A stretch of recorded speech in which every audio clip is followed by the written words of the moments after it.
কিরে মুখপুরি, এত সকাল হয়ে গেল, তাও সকালের কোনো খাবারের ব্যবস্থা করলি না?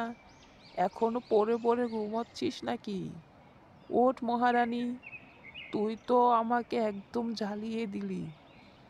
একে তো খুবই রূপবতী হয়েছিস, তার উপর আমাকে এভাবে না খাইয়ে মারতে চাস?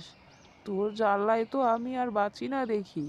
এবার দেখি আমাকে মেরেই তুই শান্তি নিবি। একেই তো তোর কোনো বিয়ের ঘর আসে না, এখন আমাকেও জ্বালাচ্ছিস। না মা, বাজার শেষ হয়ে গিয়েছে। তার জন্য আজকে সকালে কোনো কিছু বানাতে পারিনি। এখন তুমি উঠেছো, তাই আমি বাজারে যাচ্ছি সব কিছু কিনতে। তারপরে আমি ব্যবস্থা করে দিচ্ছি। কি এমন করিস যে সারা দিনের বাজারটাই করতে পারিস না? সকাল সকাল এখন বাজার করবি, তারপরে গিয়ে রান্না করবি? ওরে মুখ পুরি রে, তোর ষড়যন্ত্র আমি বুঝতে পেরেছি। তুই আমাকে খেয়ে দে, তারপরে বিদেয় হবি। আমি বুঝতে পেরেছি মুখ পুরি, তোর এই মুখ আমি আর দেখতেই পারছি না। কি করব, কোনো ছেলে পক্ষ আসছে না তোকে বিয়ে করার জন্য যে তোকে বিদেয় দিব। মা, তুমি তো আমার আপন মা। তুমি যদি আমাকে না বুঝো, তাহলে কে আমাকে বুঝবে? আমি তো নিজ থেকে আমার এই গায়ের রং করিনি।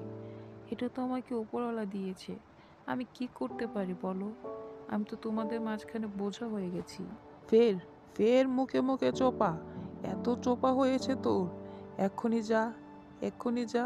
আমি তোকে জন্ম দিয়েছি ঠিকই, কিন্তু তুই আমার মেয়ে নোস। তোর জন্য আমার কপালে শনি লেগে রয়েছে।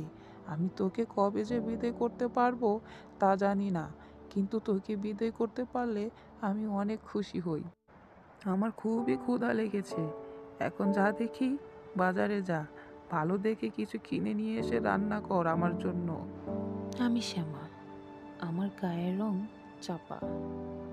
সেই জন্য বোধহয় বাবা মার ভালোবাসা আমার গায়ের রঙের সাথে চাপা পড়ে গিয়েছে। কি করব জানি না। আমি তো আর নিজ থেকে এরকম হইনি। সৃষ্টিকর্তা কেন আমাকে কেমন বানালো?